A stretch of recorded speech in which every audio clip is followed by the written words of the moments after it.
Hello and welcome back to the Soft Heart Revelations YouTube channel.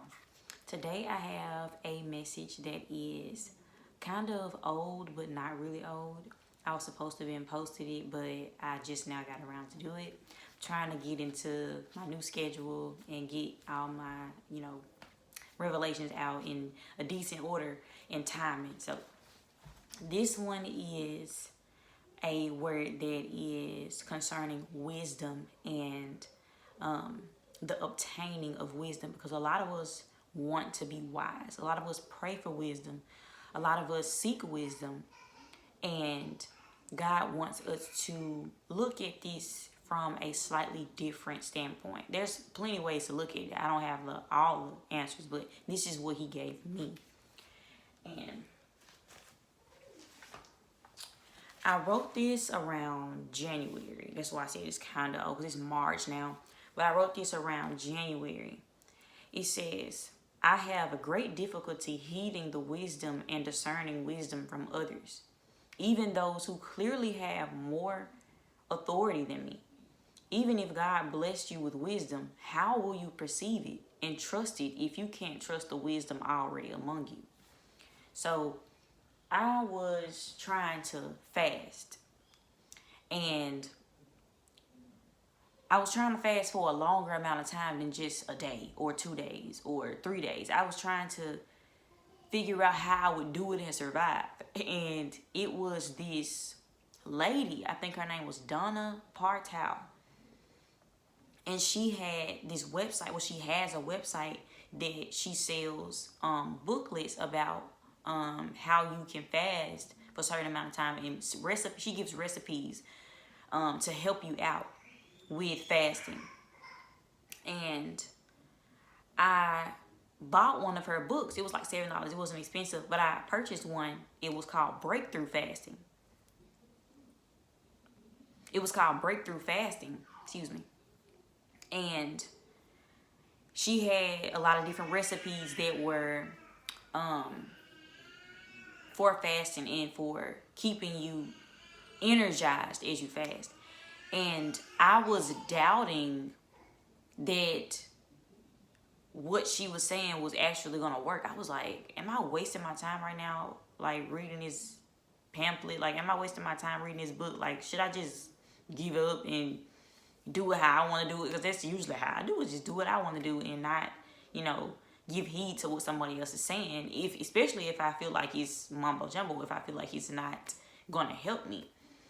But in that moment, God was like, why are you doubting when this woman clearly has knowledge? You can see her work. You can see her fruits. She has, books out. She has a website up. Most people don't even have, and it looks decent. It's like she has credentials. She has her biography. She has everything written down about her.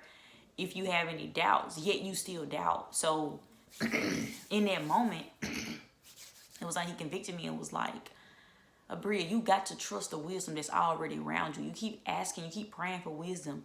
You keep thinking or you keep treating it as if it's something afar off, but it's right in front of you most of the time, and you don't want to listen to it.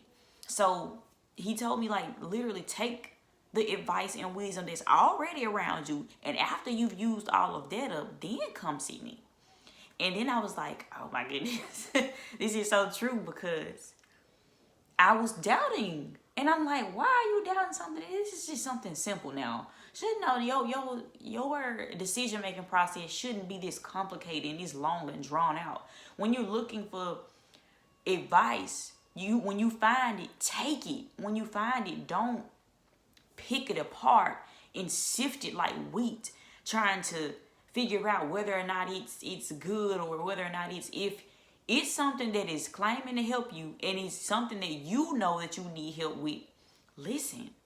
And your spirit will do the rest of the work. If it's something that's not something you should listen to, trust and believe that your discernment is going to kick in. But if it's something that somebody, is clearly telling you, okay, this is going to help you through something. And if it's something that you've looked for and found, but you still doubting it, you probably 9 times out of 10 doing too much. And Him telling me, like, it says, how will you perceive and trust the wisdom that's already around you? No, it says, even if God blessed you with wisdom, how will you perceive it and trust it if you can't trust the wisdom already among you? We tend to think that it take God to come down from heaven. He already did that, so he ain't got to do that anymore, by the way. Because there was God here. He was God in the flesh. But we still think that he didn't do enough for some reason, because every time we look for wisdom and find it, we cast it off as it's nothing. And then we go in prayer and be like, God, please give me wisdom. God, please give me wisdom and show me the way. But he's like, what I gave you, you did nothing with it. What I gave you, you keep trampling upon it. What I gave you, you acting like it's worthless. So the point that I'm trying to drive home is that we need to start to trust, because we got too many trust issues. Not everything is a wolf.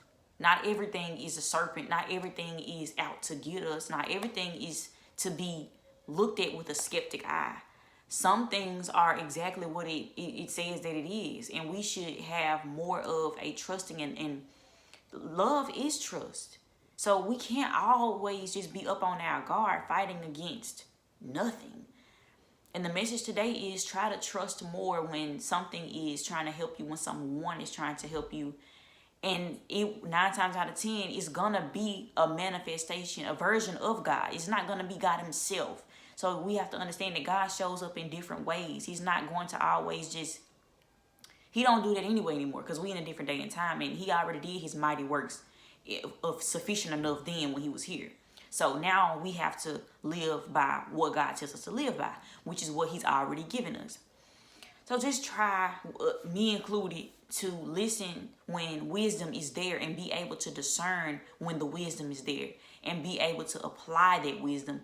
Oh, God not going to give you nothing else. He's going to see what you're going to do with what he's already given you. And if you handle that horribly, best believe you're not going to get anything else. So be careful with how you treat the wisdom that is already among you, the wise counselors who are already among you. Listen to them.